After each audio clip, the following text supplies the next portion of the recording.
And It's not on the storm, I hope that's okay. any storm-related questions? Okay, everybody be ready. It's gonna be a tough one. I had two questions about the VP pick from Vice President Harris.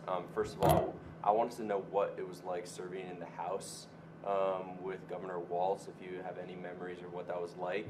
And also, some Jewish Democrats are thinking or fearing that Governor Shapiro might have been passed over because he was Jewish or too pro-Israel. Do you think anti-Semitism or things around that played into the decision to not go with Governor Shapiro? I certainly don't know what was factored into the decision, other than I will say this.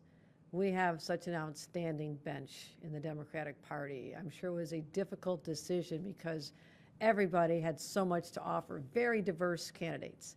And the vice president obviously made her determination to go with Tim Walz, who, as you mentioned, I served with in Congress. I've known him for over a decade. We didn't just serve in Congress, we were literally on the same floor, the 7th floor of the Longworth building, so we were neighbors. And so we'd often spend time chatting, going in the elevator together, sitting together on the floor of the House. And he's such an optimistic, can-do person. And he represented a very Republican district in Minnesota. I represent the most Republican district in the state of New York. So we had this affinity for understanding that we have to reach out to more people, more voters, and that's the asset that he brings to this. He's done that successfully in Minnesota.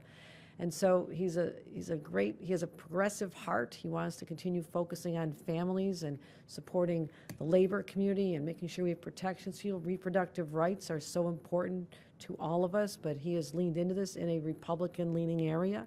And so we're with him philosophically, but he also has the common man touch. He's the kind of guy who can walk into a VFW hall, slap everybody on the back and say, let me buy the next round. I mean, there's a connection between him and people, which is a rarity in our business, and it's special.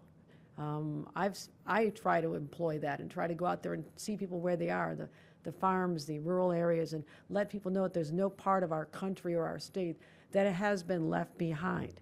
He'll be that bridge to communities who feel that their voices have not been heard. So I think he's an extraordinary pick. I know Josh Shapiro very well as a fellow governor, a neighboring governor, and I also know that he'll work very, very hard to bring in the votes from Pennsylvania that we need to make sure that the Harris-Walz ticket is successful just a few months from now.